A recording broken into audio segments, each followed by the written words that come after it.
चौधरी वीरेंद्र सिंह डुमरखा अपने समर्थकों की मीटिंग के लिए जींद पहुंचे हैं और उनके साथ प्रेमलता भी हैं और उनके बेटे ब्रजेंद्र भी हैं। टिकट कटने के बाद जींद में अपने समर्थकों की मीटिंग लेने पहुंचे हैं और चौधरी वीरेंद्र सिंह आगे बढ़ो।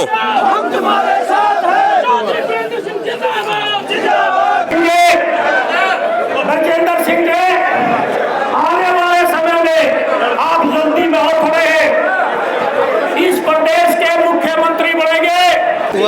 और आप नारेबाजी देख रहे हैं कि लोग जिंदाबाद के नारे यहाँ लगा रहे हैं।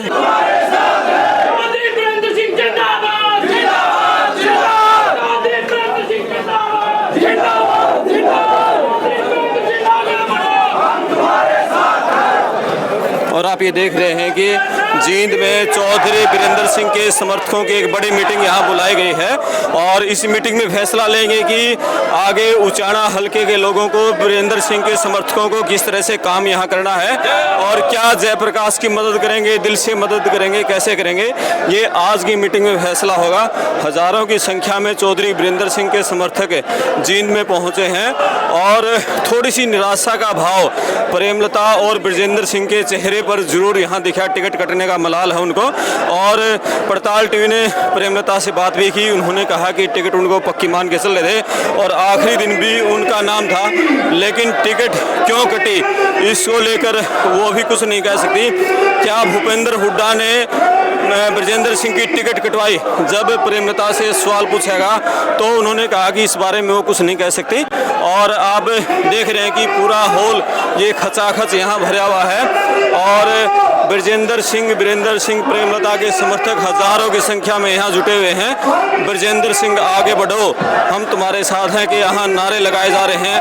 पूरा बांगर यहाँ जींद में एकजुट हुआ है और किस तरह का यहाँ मैसेज, किस तरह का संदेश दिया जाएगा, किस तरह का फैसला लिया जाएगा, वो यहाँ देखने वाली बात रहेगी। आप पड़ताल टीवी पर अपडेट रहें। और एक बड़ी बात यहाँ बता दें कि अगले विधानसभा चुनाव में साढ़े 4-5 महीने हैं, तो उसके लिए अब ब्रजेंद्र सिंह तैयारी करेंगे। ये प्रेमलता ने भी कहा कि अब ब्रजेंद्र ही उचाना से अगला विधानसभा चुनाव लड़ेंगे। और ये ब्रजेंद्र सिंह यहाँ पहुँच गए हैं और लोगों से हाथ मिला रहे हैं, चेहरे पर खुशी दिखाने की कोशिश कर रहे हैं। और आप देखें कि यहाँ उनके पीछे पीछे ब्रजेंद्र सिंह भी हैं और नारेबाजी यहाँ की जा रही है, ब्रजेंद्र सिंह जिंदाबाद, वीरेंद्र सिंह जिंदाबाद की तरफ से। और पूरा एक जश्न का माहौल आप यहाँ देख सकते हैं। और मंच पर पहुँचे चौधरी ब्रजेंद्र सिंह, वीरेंद्र सिंह और प्रेमलता मंच संचालन कर रहे हैं जय भगवान गोयल।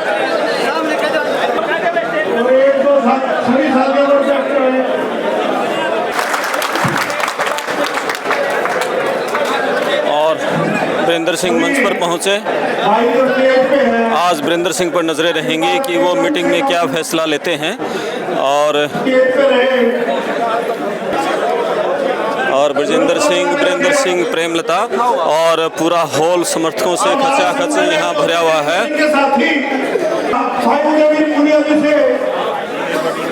कृपा मंच संभाले भाई उदयवीर पुनियाजी, जो चौधरी वीरेंद्र सिंह के साथी हरियाणा के मंच के प्रधान है भाई उदयवीर पुनियाजी।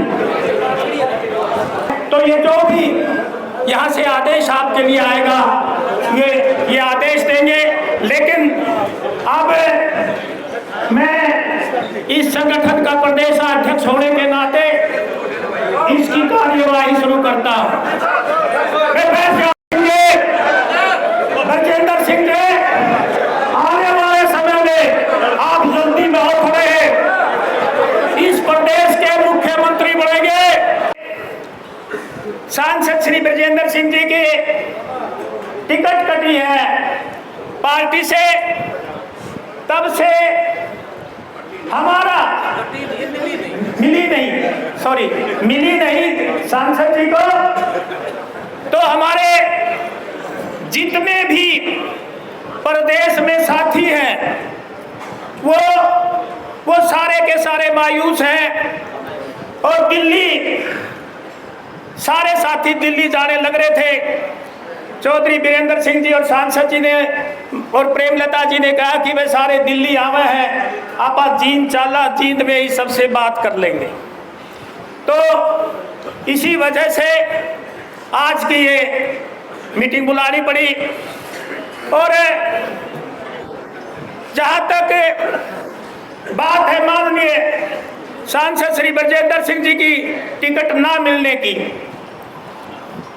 देखिए हरियाणा प्रदेश का ही नहीं, देश के पहले सांसद हैं श्री ब्रजेंद्र सिंह जी, जिन्होंने भारतीय जनता पार्टी जो की सब कह रहे थे कि भैया पार्टी तो मजबूत पार्टी है, फिर राज में आवेगी, लेकिन ब्रजेंद्र सिंह जी ने यह फैसला किया कि नहीं भाई, मेरी तो सोच श्री राहुल गांधी जी से मिलती है और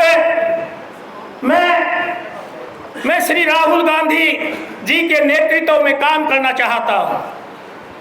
और मेरी ये सोच भी नहीं है कोई मेरा कोई निजी स्वार्थ हो। मैं तो लड़ना चाहता हूं कांग्रेस पार्टी के लिए, मैं लड़ना चाहता हूं सोनिया गांधी जी के लिए, मैं लड़ना चाहता हूं खड़गे जी के लिए, मैं लड़ना चाहता हूं राहुल गांधी जी के लिए। इसीलिए देश खातिर भी लड़ना है। इसीलिए भाई साहब ने ये फैसला ले लिया। और आप सब जानते हो जिस दिन ब्रजेंद्र सिंह जी ने इस्तीफा दिया, ब्रजेंद्र सिंह जी कोई टिकट की वो नहीं हुई थी कोई अनाउंस, जिस दिन ब्रजेंद्र सिंह जी ने इस्तीफा दिया पूरे हरियाणा प्रदेश की सरकार हिल गई थी, मुख्यमंत्री जी को रिजाइन करना पड़ा और जेजेपी से भी समझौता टूट गया, जो सारी बातें हो गई। क्यों हुई? क्योंकि भारतीय जनता पार्टी ये समझती थी कि हमने एक मजबूत परिवार के मजबूत नेता को खो दिया है। और सारा देश ब्रजेंद्र सिंह जी एक बात से अचंभित है कि भारतीय जनता पार्टी ने इतना बड़ा झटका देने के बाद भारतीय जनता पार्टी को कांग्रेस पार्टी ने, हम कार्यकर्ता महसूस करते हैं, बाकी बातें तो आप लोग बताओगे कि हमें सम्मान नहीं मिला। हमारे सांसद विनिंग थे, हमारे सांसद जिताऊ इसलिए थे, मैं बता दूं आपको कि भारतीय जनता पार्टी के 1 लाख से ज्यादा, बहुत ज्यादा वोटर तो इनके साथ कांग्रेस पार्टी में जब ये मैदान में निकलते तो कांग्रेस पार्टी की मदद करते और नेता भी करते भाई। इसी वजह से अब टिकट किसी दूसरे भाई को मिल गया। मैं तो एक बात जरूर सांसद जी आपसे भी करना चाहूंगा, सब साथियों से करना चाहूंगा। हिसार जो हमारा जिला है, हिसार जिले की, क्योंकि हम यहाँ आए हैं भाई, चुनावी चर्चा भी करनी और सामाजिक बातें भी करनी हमने, चुनावी बात भी और सामाजिक बात भी बता रहा हूं मैं आपको। हमारा जो हिसार जिला है या हिसार आपका जो लोकसभा क्षेत्र है, वो जो बाहर के साथी है उनको बताना चाहता हूं। हमारे लोकसभा क्षेत्र में अगर कहीं पे कांग्रेस पार्टी कमजोर है तो हरियाणा की सबसे कमजोर सीट है हिसार की सीट। उसके कारण है, आप देख लो, जब पिछला विधानसभा चुनाव हुआ, भले ही नेताओं ने कुछ सोचा होगा, लेकिन प्रदेश की जनता ने कांग्रेस पार्टी को 30 सीटें दी थी, 30 या 32 सीटें। लेकिन हमारा जो हिसार लोकसभा क्षेत्र है, इस क्षेत्र से अगर कोई कांग्रेस पार्टी का एक भी एमएलए बना हो तो मैंने बता दो भाई, वो बन रहा था फलाना। और कुलदीप बिश्नोई जी की जहां तक बात है, कुलदीप बिश्नोई जी का अपना देखो मुख्यमंत्री का बेटा है, बहुत कुछ बातें हैं, इसलिए उनका तो व्यक्तिगत चीज है। कुल मिला के मेरा कहने से मतलब ये है कि हमारे जिले में जो कांग्रेस से चुनाव लड़े थे उनके लिए भी बता दूं मैं। 1 मिनट जी आप चुप हो जाओ, एक बार थोड़ी देर रुक जाओ, आप बैठ जाओ, आप एक बार बीच वाला छेड़ो। और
किया।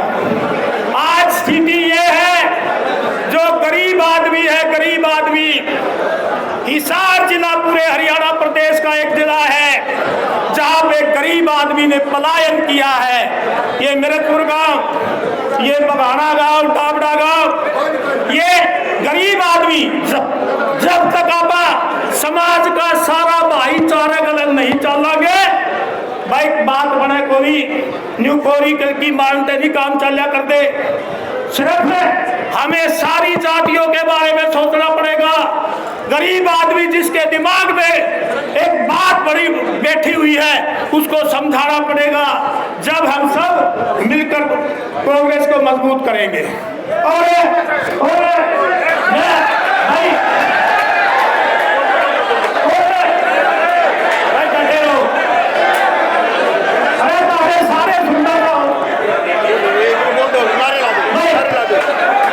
नारे लगा कर मैं एक मिनट आप करोगे भाई। हमारे जो नेता है गजेंद्र सिंह जी, आने वाले समय में आप जल्दी में हो खड़े हैं, इस प्रदेश के मुख्यमंत्री बनेंगे और वही लड़ाई हमें आज से शुरू करनी है। और इसी बात को समझ लो और इसी बात को समझ के जाना।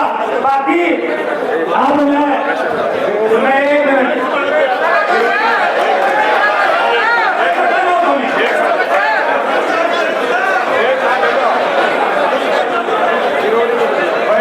साथियों, आप सारे चौधरी बीरेंद्र सिंह जी के प्यार में, इनका समर्थन में है, लेकिन आप एक बात और जान लो, ये जो उदयवीर पूनिया है, ये हमारे से भी ज्यादा समर्थक है चौधरी बीरेंद्र सिंह का। आप बात तो सुने, वे हमारे साथी है हिसार से, आप बात सुने, प्रेम से सुने।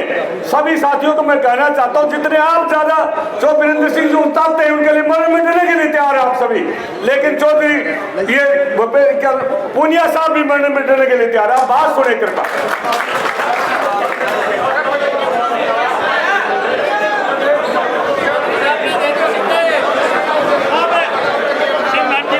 आप शिवनारायण जी आपके सामने 2 मिनट में आराम से बैठे हो।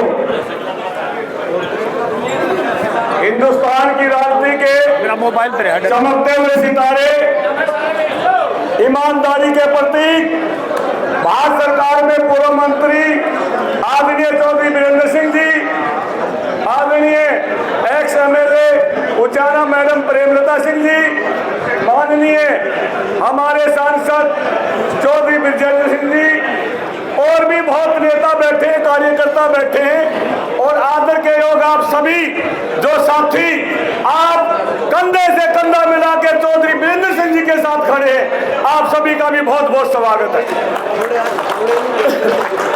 आदरणीय साथियों, कुछ बातें इतिहास की होती है। चौधरी बीरेंद्र सिंह जी का आप इतिहास जाने, हमेशा किसान की आवाज उठाई है, मजदूर की आवाज उठाई है। भारतीय जनता पार्टी में रहते हुए किसी भी नेता की कोई हिम्मत नहीं थी किसानों की आवाज उठा सके।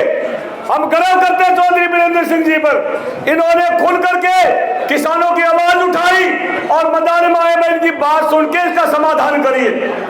तो बीरेंद्र सिंह जी, हमारी जो महिला बेटियां जो बैठी थी, उनके लिए सभी साथियों के साथ आए, भाई इनके साथ अन्याय नहीं होना चाहिए। हमारे देश की आन बान शान हमारी बेटियां और ये जो खिलाड़ी, जो बीरेंद्र सिंह जी का बहुत लंबा इतिहास रहा।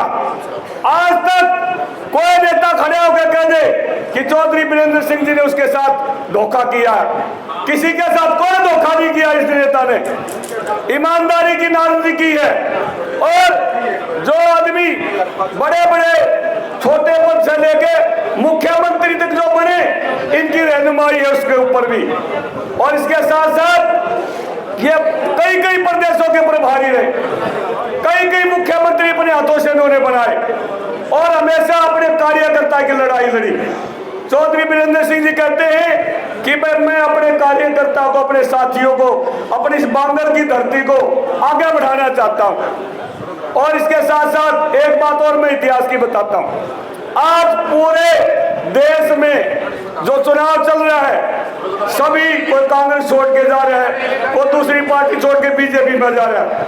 हमारे सांसद बृजेंद्र सिंह जी, किसान की बात इन्होंने पहले बात रखी थी उचाने में भी, और जिस दिन ये इस्तीफा दे करके आए, हमने, आप साथियों ने, हमारी बहुत माता बहनों ने जो नई अनाज मंडी है फूलों से वर्षा करी और इनका स्वागत किया कि आप सही आपने फैसला लिया।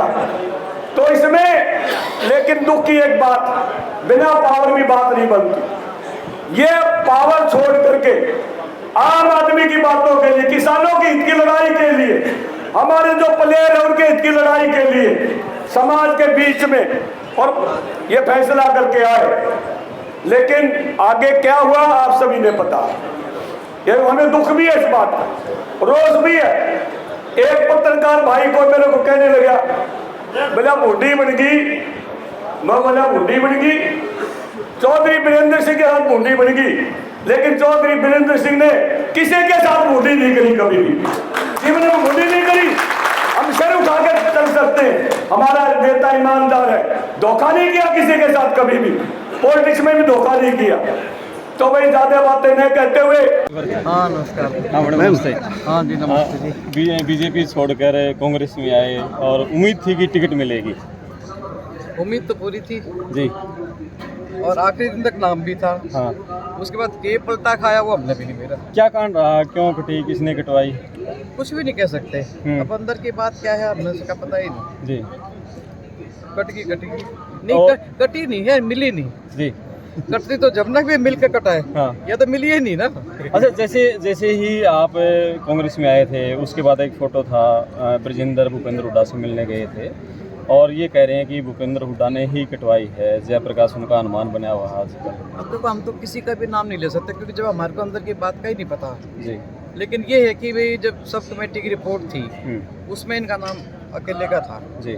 उसके बाद क्या संभावनाएं हुई हैं, कब वो टिकट बदली, कैसे बदली, अब कुछ नहीं कह सकते। क्या वो बीजेपी के सिटिंग एमपी थे और उस समय जब किसान आंदोलन के दौरान भी वो एमपी थे, इसके चलते नाराजगी थी? कोई सर्वे हुआ है उसके कारण कटी है? जेपी कौन सा गया था? जी, जेपी गया था किसान आंदोलन में। वो बीजेपी में तो नहीं था। नहीं ना हो बेशक जी। बात तो किसान आंदोलन की कर रहे हो ना आप। जो साहब गए थे बीजेपी में रहते हुए भी जी 5 बार गए, तो उनका तो आपने जिक्र नहीं करा जी। तो ये तो बात देखो ना, अब परिवार में कोई झगड़ा हो जाओ है या कोई तो आपने ये सोच रहे भी घर के अंदर निपट जाओ है। अब जिस चीज़ के प्रति आस्था थी, अब जिस पार्टी ने उसका एमपी बनाया, अब उसके खिलाफ जाना तो असूलों के खिलाफ भी है। लेकिन जो सब उससे ऊपर उठ के गए थे जी कि मैं तो जाऊंगा। तो ये अच्छा, दो बातें निकल के आ रही हैं। कुछ लोग तो कह रहे हैं इसको पॉजिटिव लेके चलें, आगे विधानसभा में बहुत अच्छा रहेगा। कुछ लोग नेगेटिव ले रहे हैं, घर का न रहा न घाट का। नहीं, हम तो देखो पॉजिटिव लेके चल रहे हैं। बिल्कुल आशावान हमेशा रहना चाहिए आदमी को। यानी वो कहते हैं ना कि भी आदमी ठोकर खा के खड़ा होगा, ठोकर खा के पड़ता तो नहीं, उसके बाद खड़ा होगा, कपड़े झाड़ के फिर चल पड़ा है। इसी तरह हम चल पड़ेंगे। और हम तो पड़े भी नहीं है भाई। टिकट ना होगी ना सही, नहीं मिली किस्मत की बात है, मिल जाती तो अच्छी बात थी। और विधानसभा तो 4 महीने बाद विधानसभा है। अब विधानसभा चुनाव लड़ेंगे? बिल्कुल लड़ेंगे जी। खट्टर साहब कह रहे हैं मैंने तो पहले चिताया था मत जाओ वहाँ पर, मेरी मानी नहीं। वो तो खैर उन्होंने कहा था, लेकिन ये ब्रजेंद्र का अपना फैसला था कांग्रेस में जाने का। क्योंकि डिफेंस कमेटी के मेंबर थे राहुल गांधी और ब्रजेंद्र सिंह दोनों, तो आपस में की बात हुई होगी, दोनों के स्वभाव थोड़े मिले जुले होंगे एक दूसरे से। तो उनको ये लगा कि मैं बीजेपी में ज़्यादा दिन रह नहीं पाऊंगा और मेरे को पार्टी छोड़नी पड़ेगी, आज नहीं तो कल सही। बीच में अगर छोड़ देते ना तो बाई इलेक्शन हो जाता, इसलिए उन्होंने उस टाइम तो फैसला लिया नहीं। हालांकि दुख तो बहुत था मन में, किसान आंदोलन का था, फिर वो अग्निवीर का था, फिर ये लड़कियों के साथ जो दुर्व्यवहार हुआ, दिल्ली पुलिस ने बाल खींचे उनके, उसका दुख था। लेकिन वो टाइम ऐसा था कि अगर उस टाइम रिजाइन भी कर देते, अब अभय चौटाला रिजाइन करा, होया कि कुछ भी नहीं होया, वो फिर एमएलए बन गए। तो इसलिए रिजाइन करने मतलब ये भी एक और इलेक्शन। अब उन्होंने जब लगा कि अब टाइम आ गया, उन्होंने इस्तीफा दे दिया। क्या कारण रहा कि वो बीजेपी में नहीं रहना चाहते थे? क्यों सुनवाई नहीं हो रही? एमपी की कोई चलती नहीं? आपको 3 कारण। देखो हरियाणा की जो पहचान है वो इन 3 चीज़ों से है जी। जो हमारे फौजी जवान हैं, जो देश की रक्षा करने के लिए हैं, हमारा किसान है जो दुनिया हिंदुस्तान का क्या दुनिया का पेट भरा है, और वो लड़कियां जो इंटरनेशनल लेवल पे तमगे लेके आई, उनके साथ जो दुर्व्यवहार हुआ, ये तीनों चीज़ हरियाणा से अगर किसी और स्टेट की होती तो शायद ना भी इतना महसूस होता जी। इसलिए उनके मन में दुख तो बहुत था, लेकिन उसने थोड़ी समझदारी दिखाई कि भाई उस टाइम रिजाइन नहीं करा, अब रिजाइन कर दिया। नहीं, सांसदों की कुछ सुनवाई भी होती है उस पार्टी में या नहीं होती? सुनवाई नहीं हो रही थी 5 सुनवाई साल तो से। देखो, जहाँ तक जब तक उनको बोलने का मौका मिला ना, उनको हमेशा बहुत अच्छा बोलने का मौका मिला, पार्लियामेंट में भी और पार्लियामेंट के बाहर भी। और ये जो हमारे मिनिस्टर थे उस टाइम, दीपपुरी जी, उन्होंने तो अपने एक बार किसी शादी में मिले थे चौहान साहब को, वो ये कह लगे जी मेरी 40 साल की जिंदगी में मैंने इतनी अच्छी तैयारी यूक्रेन पे ब्रजेंद्र के अलावा किसी की नहीं देखी। इंटरनेशनल प्रेस थी वहाँ पे, सारा सुनने लग रही थी कि भाई हिंदुस्तान का एक मेंबर पार्लियामेंट यूक्रेन के ऊपर क्या बोलेगा। और भी कई सांसद और मंत्री भी उनसे सलाह लेना आया करते, विदेश का कोई भी नीति आती ना, तो वो कहते भाई ब्रजेंद्र सिंह के अलावा कोई नहीं बता सकता कि वो बहुत पढ़े लिखे हैं। आज की मीटिंग बुलाने का क्या मकसद है? आप जयप्रकाश की मदद करोगे? देखो, कांग्रेस में आए हैं तो कांग्रेस के खिलाफ तो जाएंगे नहीं जी। हमने चाहे हम 10 साल बाद आए हों, लेकिन अब तो हम कांग्रेस ही हैं। बिल्कुल। तो कांग्रेस के खिलाफ कैसे जाएंगे? ये तो हमने कभी कराया ही नहीं। हमने कभी दुर्भावना से राजनीति नहीं करी। उसमें कोई भी आ गया, चाहे हमारे खिलाफ आया जब भी, चाहे कोई हमारे साथ रहे तब भी, गलत व्यवहार ना तो हमारे स्वभाव में है, ना हम करें। जयप्रकाश का फोन आ लिया? आ लिया। अच्छा, क्या कहा? चौसा के पास आया था जी। जो हम रास्ते में थे कि मिलना है, ये कहने लगे अभी तो मैं जीन जान लग रहा हूँ जी, शाम को बात जी। कर और जी, और एक समय ऐसा कि टिकट की राह में रोड़ा बन गया? नहीं, रोड़ा तो खैर क्या बना, वो अपनी कोशिश कर रहा था, हम अपनी कोशिश कर रहे थे, वो कामयाब हो गया जी। ये तो टाइम की बात है। एक टाइम वो था जब जेपी को टिकट दिलाने वाले वीरेंद्र सिंह खुद थे, जब यूपी के प्रभारी थे ये, तब भी हम कांग्रेस में थे, और मैं उनके नॉमिनेशन पे गई थी दिल्ली से जी। और अब वो भूपी के साथ लगे हुए हैं, तो भूपी ने उनके लिए मदद कर दी जी। क्या फर्क पड़ा है? राजनीति में तो दाएं बाएं चलता ही रहता है जी। आखिरी सवाल, कांग्रेस के प्रति क्या माहौल देख रहे हो आप हरियाणा में? कांग्रेस के प्रति माहौल अपने आप, यानी बीजेपी के खिलाफ होने लग रहे लोग।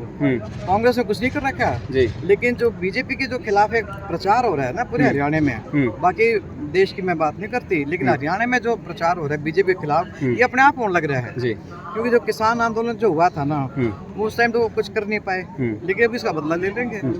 और कोई पार्टी नहीं है जी। खट्टर के पहले कार्यकाल में आप विधायक थे, खट्टर किस तरह का नेता है, किस तरह की है वो? विधायकों की बात सुनते थे, उनको क्यों हटाना पड़ा? क्या उनका कार्यप्रणाली किस तरह की थी उनकी?